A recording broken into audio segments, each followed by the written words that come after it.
Hello বন্ধুরা, আজকে আমার ভিডিওর বিষয়বস্তু হলো পেঁয়াজ রসুন দিয়ে অল্প তেলে কিভাবে আলুর তরকারি করা যায়। মটরশুঁটি দিয়ে আলুর তরকারি, আলুর দম। দেখুন কত অল্প তেল দিয়েছি। এবার এর মধ্যে আমি দেবো কিছুটা জিরে ফোড়ন,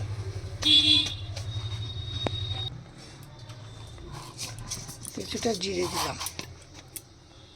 এবার এর মধ্যে দেবো আমি একটা শুকনো তেজপাতা, এবার এর মধ্যে তেজপাতা, শুকনো লঙ্কা,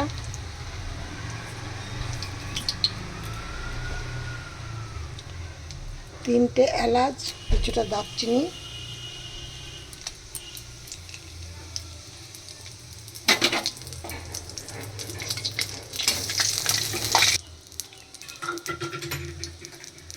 এবার দিচ্ছি 4-5 কোয়া রসুন, মিডিয়াম সাইজের একটা পেঁয়াজ কুচি,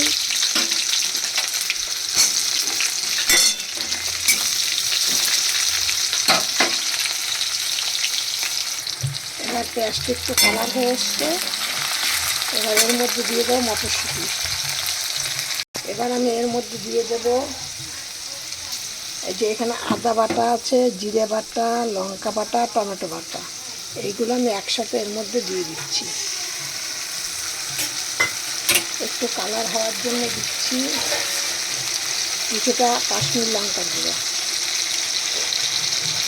আর যেই পরিমাণে ঝাল খাবেন সেই পরিমাণে ঝালটা দেবেন। বেশি দিলে অসুবিধা আছে, কারণ অল্প তেলে বেশি ঝাল বা মশলা দিলে, হলুদ দিলে জিনিসটা অন্যরকম স্বাদ হয়ে যায়, ভালো লাগবে না খেতে। এবার এর মধ্যে দেবো এক চামচ চিনি। এখন আমি দেবো না, নুন দেবো না, কারণ নুনটা আমি যখন আলুটা সেদ্ধ করে নিয়েছি, আলুটা যখন আমি সেদ্ধ করেছি আলুর মধ্যে আমি কিছুটা নুন দিয়েছি, যার জন্য এখন আমি নুনটা দেবো না, নুনটা আমি কিছুক্ষণ বাদে দেবো।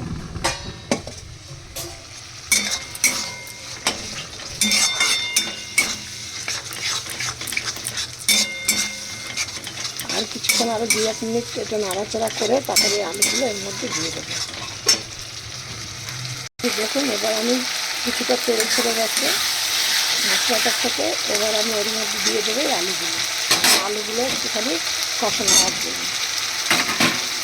এবার এই আলুগুলো দিয়ে দিয়েছি, আলুটাকে আমি ভালো করে কষিয়ে নেব।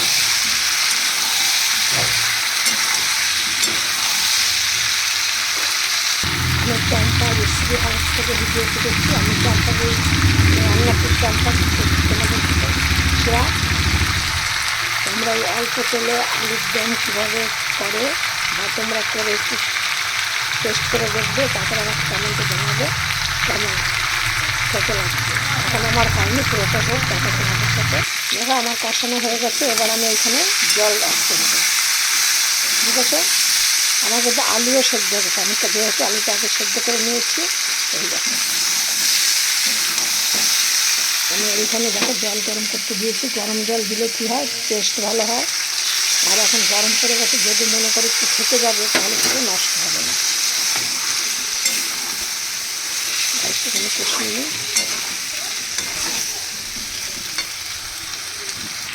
এবার দেখো আমি এর মধ্যে এই যে জলটা আমি গরম করেছি এইখানে, এর আগে তোমাদের সাথে শেয়ার করেছি, এই জলটাকে আমি এবার এর মধ্যে দিয়ে দেবো। আমার মশলাটা ভালো করে কষানো হয়ে যাচ্ছে।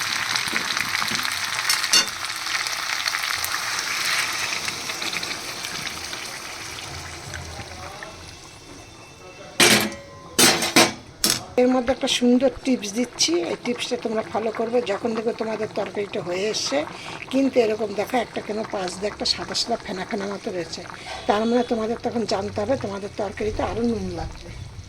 এই নুনটা কিন্তু তখন তোমাদের দিলে পরে আর ওরকম থাকবে না। এই দেখো আমি এই যে নুনটা আবার অ্যাড করলাম। দেখো দেখবে এরপরে আর একটা থাকবে না।